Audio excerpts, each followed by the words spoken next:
সবাই মিলেমিশে একসাথে আমরা বসবাস করতে চাই, তাই না?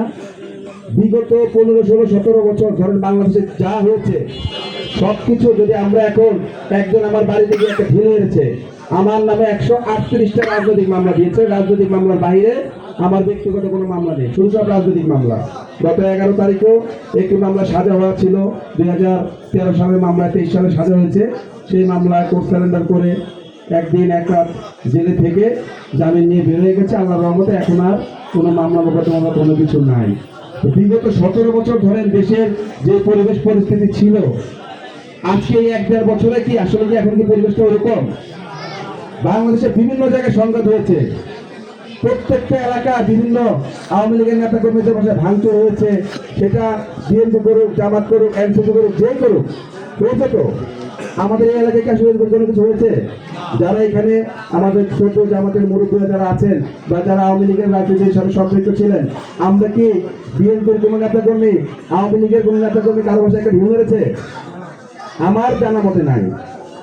আমি যতটুকু জানি, আমার জানা মতে এরকম কোনো ঘটনা ঘটে নাই। কি কারণে ঘটে নাই? কারণ আমরা চেয়েছি একটা সুন্দর সমাজ, একটা সুন্দর দেশ, সুন্দর বাংলাদেশে আমরা সবাই মিলে একসাথে বসবাস করতে চাই। যে বাংলাদেশের সকল দলের, সকল মতের সবাই মিলে একসাথে থাকবো। এখানে আমরা যারা উপস্থিত আছি, আমরা এক একজন এক একটা দল করতেই তো পারি। তার মানে কি আমরা একসাথে বসতে পারবো না? একসাথে খেতে পারবো না? আমরা এমন দেশে বসবাস করে, যে দেশে আমার পাশের হিন্দু, বৌদ্ধ, মুসলিম, খ্রিস্টান সবাই মিলে আমরা একসাথে বসবাস করি না? এই দেশে কোনো সাম্প্রতিক সহিংসতা মানে দাঙ্গা কোনো কিছু হয়? কিছুই তো হয় না। সবাই মিলেমিশে আমরা সুন্দর পরিবেশে বাস করি। তাই আমি আপনাদের কাছে, এলাকার আপনাদের সন্তান সমতুল্য হিসাবে আপনাদের কাছে আমার একটা অনুরোধ আছে। আমি যেহেতু বিএনপির রাজনীতির সাথে সম্পৃক্ত, স্বাভাবিক কারণেই আমি তো বিএনপির পক্ষে ভোট চাইতে পারি না? আজকে যে মিলাদে এসেছি, এই মিলাদটা এই এলাকার যিনি সাবেক সংসদ সদস্য ছিলেন, বাংলাদেশের প্রথম যিনি প্রধানমন্ত্রী ছিলেন, উনি তো এই এলাকার থেকে নির্বাচিত হয়ে বাংলাদেশের প্রধানমন্ত্রী হয়েছেন না? তাহলে এই এলাকার সন্তান হিসাবে আমি আপনাদের কাছে ধানের শীষ মার্কায় ভোট চাই। এই এলাকার প্রার্থী যিনি আছে, ওনার নাম শফিকুল ইসলাম মিল্টন। বাংলাদেশ জামাত ইসলামের যিনি প্রার্থী, ওনার নামও ডাক্তার শফিকুল ইসলাম। মিল আছে, কিন্তু দুজনের মধ্যে কিন্তু মিল আছে। এই মহব্বত না থাকলে কিন্তু আজকে আমরা যে একসাথে বসতে পারতাম না।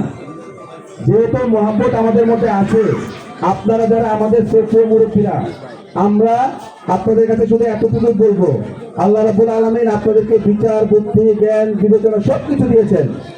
আপনাদের বিচার বুদ্ধিতে, আপনাদের বিবেচনায় আপনাদের কাছে যদি মনে হয় যে ধানের শীষের প্রার্থীকে ভোট দিয়ে বিজয়ী করলে আপনাদের এই এলাকার উন্নয়ন হবে, এই এলাকায় সকল প্রকার সামাজিক যত সমস্যা আছে সেই সমস্যার সমাধান বিএনপির প্রার্থী করতে পারবে, এলাকায় কোন প্রকার সন্ত্রাস, চাঁদাবাজি, মাদক ব্যবসায়ী, যত রকম উচ্ছৃঙ্খল কিশোর গ্যাং যা আছে, এই সকল সমস্যার সমাধান ওনাকে দিয়ে হবে, তাহলে আপনাদের কাছে আমাদের সাবেক যিনি এই এলাকার সংসদ সদস্য ছিলেন, প্রয়াত দেশচ্যুত বেগম খালেদা জিয়ার উত্তরসূরি জনাব শফিকুল ইসলাম মিল্টনের পক্ষে আমি আপনাদের কাছে ধানের শীষে ভোট চাই। আপনারা সবাই দয়া করে আগামী 12 তারিখ আপনারা সবাই ভোট কেন্দ্রে যাবেন। আপনারা ধানের শীষের প্রার্থী শফিকুল ইসলাম মিল্টন ভাইকে ধানের শীষে ভোট দিয়ে ওনাকে বিজয়ী করবেন, এটাই আপনাদের কাছে আমাদের প্রত্যাশা থাকবে। পাশাপাশি এই কথাটুকু আপনাদের কাছে দিয়ে যাচ্ছি, যেহেতু আপনাদের এই মসজিদে অনেকবার মিল্টন ভাই এসেছে, হয়তো চেষ্টা করবো আবারও নির্বাচনের আগে একবার উনি আপনাদের এখানে এসে নামাজ পড়ে যাবে। তারপরও ওনার পক্ষ থেকে আমি আমাদের 16 নম্বর ওয়ার্ডের সকল মসজিদগুলো যাচ্ছি, গিয়ে ওনার পক্ষে কথা বলছি। আমি এতটুকু ওনার পক্ষে আপনাদেরকে আশ্বস্ত করতে চাই, জনাব শফিকুল ইসলাম মিল্টন টোটালি উনি শতভাগ ন্যায় নীতির সাথে পবিত্র কোরআন সুন্নাহর আলোকে একটা সুন্দর সমাজ প্রতিষ্ঠায় আপনাদেরকে সাথে নিয়ে এই এলাকার উন্নয়নে উনি কাজ করতে চেয়েছেন। উনি আপনাদের কাছে দোয়া চেয়েছেন, উনি আপনাদেরকে সাথে নিয়ে আগামী দিনে পথ চলতে চান। যদি আপনারা মনে করেন জনাব শফিকুল ইসলাম মিল্টনকে দিয়ে আপনাদের সকল সমস্যার সমাধান করা সম্ভব, দয়া করে আপনারা সবাই ভোট কেন্দ্রে গিয়ে পরিবারের সকলকে নিয়ে আমরা একটু সুন্দর নির্বাচন চাই।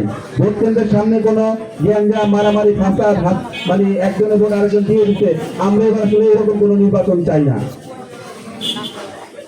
আমরা চাই আপনাদের সুচিন্তিত মতামতের ভিত্তিতে আপনারা যাকে যোগ্য মনে করবেন আপনারা তাকেই ভোট দিবেন। সবাইকে ধন্যবাদ।